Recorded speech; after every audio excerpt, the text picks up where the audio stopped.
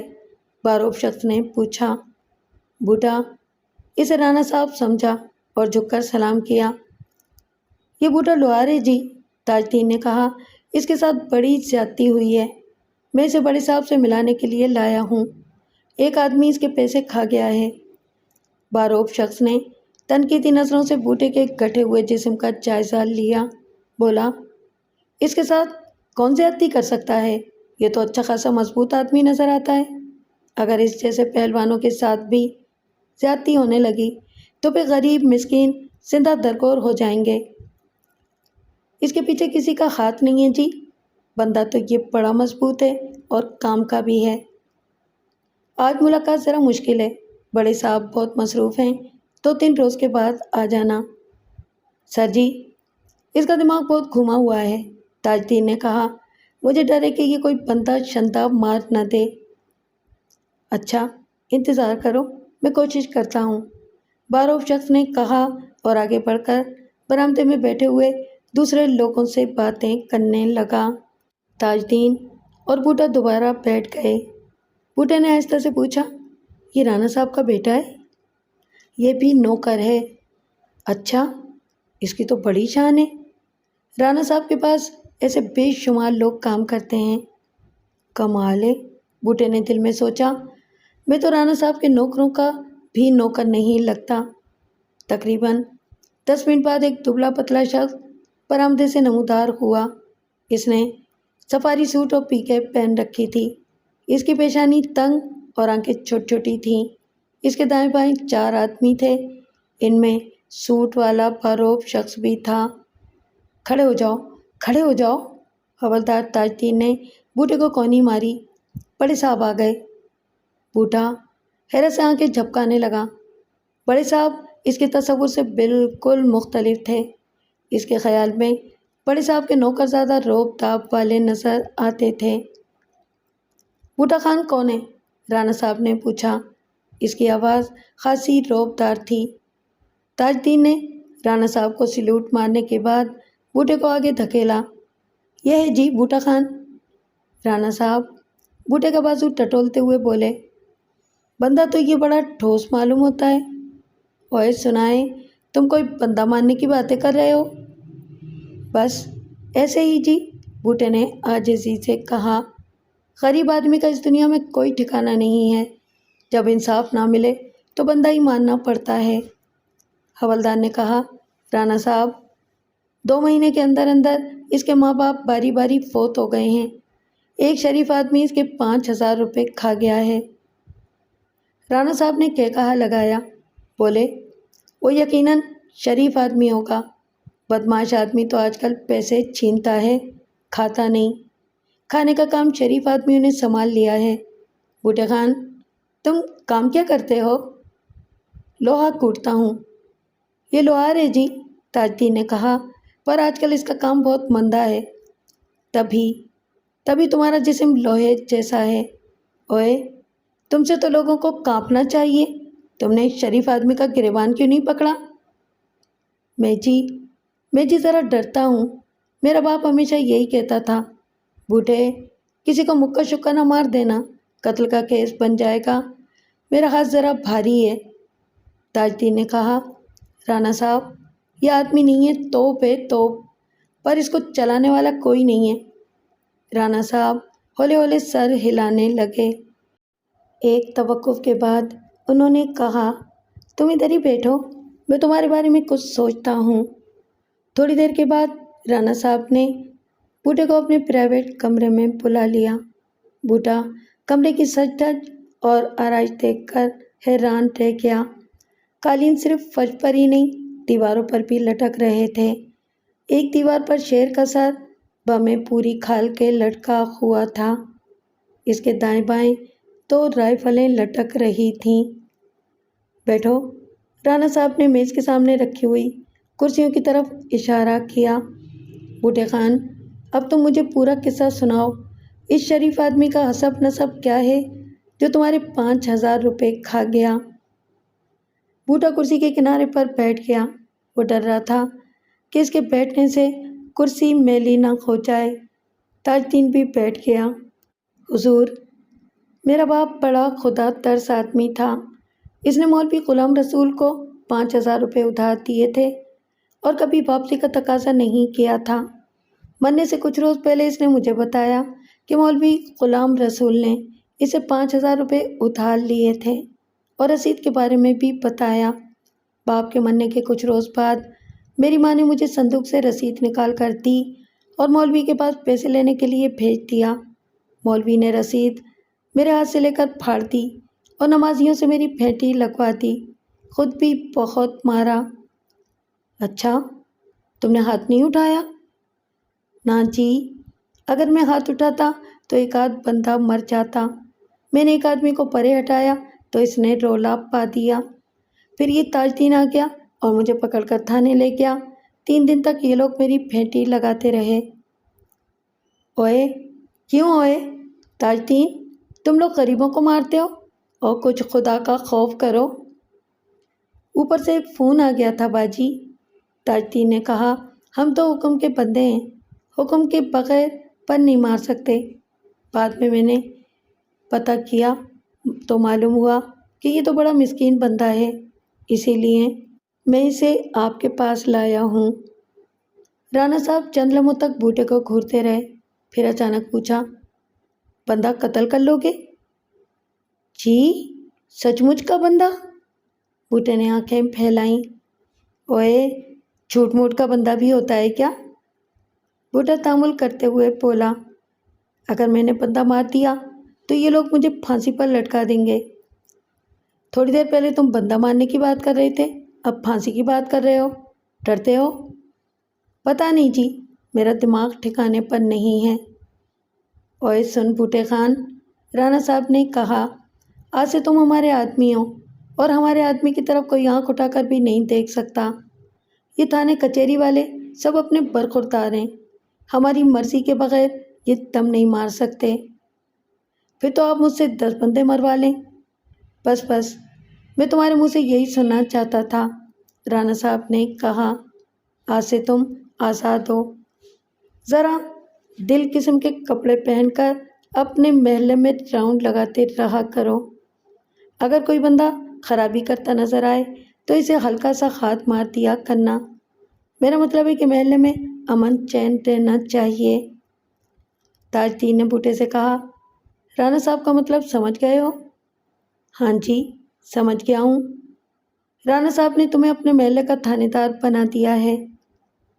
اچھا جی، بوٹے نے آنکھیں پھیلائیں، لوگ میری بات مان لیں گے؟ اوئے، ایسے کوئی نہیں مانتا آج کل، رانا صاحب نے کہا۔ بات طاقت سے منوائی جاتی ہے۔ اب ہماری طاقت بھی تمہارے ساتھ ہے، ادھر حاضری دیتے رہنا، تم سے ہم نے بڑا کام لینا ہے۔ بہت اچھا جی، آج ہی کپڑا خرید کر 7-8 جوڑے سلنے کے لیے دے دو، کپڑوں کا بھی روب ہوتا ہے۔ 2-4 پشاوری چپلیں بھی خرید لینا، اور مجھے بڑی کر لو۔ حضور، میرے پاس تو کھانے پینے کے پیسے بھی نہیں ہیں۔ پیسوں کی فکر نہیں کرو، پیسے بہت ہو جائیں گے۔ آج رات کو 10 بجے مولوی غلام رسول کے پاس جانا اور اس سے 10,000 روپے مانگنا۔ 10,000 روپے؟ ہاں، اب تو مولوی سے 10,000 روپے مانگو گے۔ 7 سال میں تو ویسے ہی رقم دگنی ہو جاتی ہے۔ اس کے علاوہ اس نے تمہیں ذلیل بھی کروایا ہے، تم ہر جانے کے بھی حقدار ہو۔ 2,000 اس کو تاج الدین کو دے دینا۔ ٹھیک ہے جی، رانا صاحب نے تاج الدین سے کہا۔ انچارج صاحب سے کہنا کہ اپنی کالی ڈائری میں بوٹے خان کا نام بھی لکھ لیں، اور اب جاؤ، مجھے اور بھی لوگوں سے ملنا ہے، اور کھانا کھا کر جانا۔ دونوں نے اٹھ کر سلام کیا اور واپس برآمدے میں جا بیٹھے۔ تھوڑی دیر بعد ملازمین کے لیے کھانا لے آیا۔ مولوی کے پاس 2 روز بعد جانا، تاج الدین نے کھانے کے دوران کہا۔ میں کل موقع دے کر تھانے دار سے تمہارا ذکر کر دوں گا، بلکہ 2-4 دن کے اندر تمہاری ملاقات بھی کروا دوں گا۔ تھانے دار تم سے کچھ کام بھی لینا چاہتا ہے۔ مجھ سے؟ بوٹے نے حیرانی سے پوچھا۔ تاج الدین ایک آنکھ دباتے ہوئے بولا، دراصل میں تمہیں تھانے دار کے حکم پر ہی ادھر لایا ہوں۔ تھانے دار کے حکم پر؟ بوٹا کھانے سے ہاتھ روک کر تاج الدین کو گھورنے لگا۔ یار، مجھے کسی چکر میں نہ ڈال دینا، میں سیدھا سادہ لوہار ہوں، تھانے دار نے میرے اندر کون سی خوبی دیکھ لی ہے؟ تمہیں سب پتہ چل جائے گا، یہ سمجھ لو تمہاری لاٹری کھل گئی ہے، تاج الدین نے دھیمی آواز میں کہا۔ ذرا غور سے میری بات سنو، آج کل سیدھے سادے بندے کی کوئی عزت نہیں ہے۔ لوگ سیدھے سادے بندوں کو ٹھڈے مارتے ہیں، ذلیل کرتے ہیں، ان کے تن کے کپڑے بھی چھین لیتے ہیں۔ یاد ہے اس دن تم مولوی کے گھر کے سامنے بے گناہ مار کھا رہے تھے؟ کسی نے تم سے یہ بھی نہیں پوچھا تھا کہ تمہارا جرم کیا ہے؟ بوٹا سوچتے ہوئے بولا، ہاں یہ تو ہے۔ اوئے سودائیا، اللہ نے تیرے ہڈ پیر میں یہ اتنی طاقت دی ہے، صرف اس لیے نہیں رکھی ہے کہ تم دن بھر لوہا کوٹتے رہو۔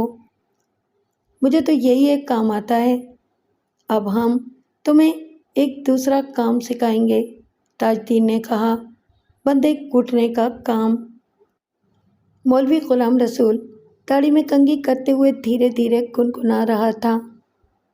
رانجھا رانجھا کرتی نی میں آپ رانجھا ہوئی، میں رانجھے وچ رانجھا میں وچ ہور خیال نہ کوئی۔ تھوڑی دیر پہلے اس کی اپنی بد مزاج بیوی سے تلخ کلامی ہوئی تھی، اور وہ آئینے میں مختلف زاویوں سے اپنا جائزہ لیتے ہوئے شرع کے عین مطابق دوسری شادی کے متعلق سنجیدگی سے غور کر رہا تھا۔ بڑی غلطی ہوئی، اس نے خود کلامی کرتے ہوئے کہا، مجھے کسی پڑھی لکھی اور خوبصورت لڑکی سے شادی کرنی چاہیے تھی۔ خیر کوئی بات نہیں، دیر آید درست آید، کوئی 17-18 سال کی لڑکی مناسب رہے گی۔ اچانک دروازے پر دستک کی آواز سے اس کے خیالات کا سلسلہ درہم برہم ہو گیا۔ اس وقت رات کے 10 بجے تھے اور مولوی کی بیوی سراج بی بی رات کے کھانے کے برتن دھو رہی تھی۔ وہ چونکہ غصے میں تھی اس لیے برتن دھوتے وقت خاصا کھڑاک کر رہی تھی۔ 15 سالہ صادقہ اپنے 2 چھوٹے بھائیوں کے ہمراہ ٹی وی پر چوری چوری مڈ ویک سینما دیکھ رہی تھی۔ کمرے کی بتی بجھی ہوئی تھی، دروازے کی کنڈی لگی ہوئی تھی اور ٹی وی کی آواز بہت دھیمی تھی۔ یہ ٹی وی وہ پڑوسیوں سے مانگ کر لائی تھی۔ دستک کی آواز سن کے صادقہ چھلانگ مار کر اٹھی اور دوپٹے کی پرواہ کیے بغیر ننگے پیر دروازے کی طرف بھاگی۔ اس کے گھنے بال شانوں پر بکھرے ہوئے تھے اور اس کا حسن زیادہ نکھر آیا تھا۔ اس نے جلدی سے دروازہ کھولا اور بوڑھے لوہار کو دیکھ کر برا سا منہ بنایا۔ بوڑھے لوہار نے اسے دیکھا تو بس دیکھتا ہی رہ گیا۔ اس دفعہ اس نے نظریں چرانے کی کوشش نہیں کی تھی۔ اسی لمحے صادقہ نے عقب سے قدموں کی چاپ سنی اور جلدی سے دروازے کی اوٹ میں ہو گئی۔ مولوی بیٹی کی بے حجابی دیکھ کر غصے سے بھر گیا۔ اس نے اسے بالوں سے پکڑ کر ایک تھپ رسید کی اور بولا، کمبخت، تجھے کتنی مرتبہ منع کیا ہے کہ دروازے پر مت آیا کر؟ چل اندر، میں ابھی تیری خبر لیتا ہوں۔ بیٹی کو اندر کی طرف دھکیل کر وہ مڑا تو یہ دیکھ کے اسے مزید غصہ آیا کہ بوڑھا لوہار دروازے کے اندر کھڑا تھا۔ اوئے بوڑھے بدماش، تو پھر ادھر آ گیا؟ مولوی نے اسے تھپڑ مارنے کے لیے ہاتھ اٹھایا۔ اور تو اندر کس کی اجازت سے گھسا ہے؟ بوڑھے نے اس کا اٹھا ہوا ہاتھ پکڑ لیا اور بولا، مولوی، میں تو شریف آدمی تھا، شرافت سے اپنے پیسے لینے آیا تھا، پر تو نے مجھے بدماش بنا دیا ہے۔ کون سے پیسے؟ مولوی نے اسے دھکا دینے کی کوشش کی مگر وہ آہنی ستون کی طرح اپنی جگہ پر جمع رہا۔ کیا ثبوت ہے تیرے پاس؟ نکل جا یہاں سے ورنہ دوبارہ پولیس کے حوالے کر دوں گا۔ بوڑھے نے مولوی کا ہاتھ چھوڑ کر داڑھی پکڑ لی، بولا، پولیس سے شریف آدمی ڈرتے ہیں مولوی، بدماشوں کا تو ٹھکانہ ہی تھانہ کچہری ہوتا ہے۔ مار دیا، مار دیا، مولوی نے شور مچایا، داڑھی پکڑ لی، بچاؤ، بچاؤ۔ شور سن کر مولوی کے بیوی بچے باہر نکل آئے۔ دو پڑوسی بھی موقع پر پہنچ گئے۔ ان میں ایک شیخ سجاد علی بھی تھا جس کے بارے میں مولوی کہا کرتا تھا کہ بوڑھے نے اس کی کولے کی ہڈی توڑ دی تھی۔ دوسرا ایک نوجوان تھا، اس کا نام بشارت علی تھا۔ وہ تیزی سے بوڑھے پر جھپٹا۔ بوڑھے نے اس کی پنڈلی پر ہلکی سی ٹھوکر لگائی تو وہ ایک پیر پر ڈانس کرتا ہوا پیچھے ہٹ گیا۔ شیخ سجاد علی اس روز بوڑھے کی بزدلی کا مظاہرہ دیکھ چکا تھا، اس لیے اس نے محتاط رہتے ہوئے بوڑھے کی پسلیوں میں ایک گھوسا مارا اور بولا، معلوم ہوتا ہے کہ پولیس نے اس کی اچھی طرح توازو نہیں کی، اس کو دوبارہ۔ بوڑھے نے اس کا گریبان پکڑ کر اپنی طرف کھینچا اور بولا، چاچا، کیوں اپنی جان کا دشمن ہو رہا ہے؟ اس روز تو بچ گیا تھا، آج میں تیرا لحاظ نہیں کروں گا۔ مولوی نے چیخ کر بشارت علی سے کہا، جلدی سے جا، پولیس کو بلا کے لا، یہ بدماش اس طرح سیدھا نہیں ہوگا۔ شیخ بوڑھے کی گرفت میں کشمکش کرتے ہوئے کہہ رہا تھا، چھوڑ، چھوڑ میرا گریبان ورنہ اچھا نہیں ہوگا۔ بوڑھا اس کی آنکھوں میں آنکھیں ڈالتے ہوئے بولا، چاچا، اگر تیرے اندر رتی بھر انصاف ہوتا تو مینڈک کی طرح پھدکنے کے بجائے مجھ سے یہ پوچھتا کہ میں یہاں کیوں آتا ہوں، مولوی سے میرا کیا معاملہ ہے؟ میرا گریبان تو چھوڑ۔ بوڑھا اس کا گریبان ڈھیلا کرتے ہوئے بولا، اب پوچھ، میں یہاں کیوں آتا ہوں؟ بتاؤ، بتاؤ، کیوں آتے ہو یہاں؟ شیخ نے پوچھا۔ مولوی میرا مقروض ہے، بوڑھا گریبان چھوڑتے ہوئے بولا، اس نے میرے 10,000 روپے دینے ہیں۔ یہ بکواس کرتا ہے، مولوی نے اجلت میں کہا، میں نے اس کے باپ سے صرف 5,000 روپے لیے تھے۔ مولوی صاحب، شیخ نے حیرانی سے کہا، یہ آپ کیا کہہ رہے ہیں؟ اس روز تو آپ کہہ رہے تھے کہ آپ نے اس کا کچھ بھی نہیں دینا۔ میں نے وہ رقم واپس کر دی تھی۔ مولوی، بوڑھے نے کہا، جھوٹ مت بول، شرافت سے میرے پیسے نکال دے ورنہ اچھا نہیں ہوگا۔ اسی اثنا میں کچھ اور لوگ بھی وہاں پہنچ گئے۔ مولوی نے موقع غنیمت جانا اور اندر سے ڈنڈا نکال لایا۔ پکڑ لو اس بدماش کو۔ وہ ڈنڈا لہراتا ہوا بوڑھے کی طرف بڑھا، یہ بری نیت سے میرے گھر میں گھسا ہے۔ لوگ آہستہ آہستہ آگے بڑھنے لگے۔ بوڑھے نے بڑی چابک دستی سے مولوی کے ہاتھ سے ڈنڈا چھین لیا اور اطمینان سے لوگوں کی طرف متوجہ ہوا۔ لوگوں، کان کھول کر سن لو، اس نے کہا۔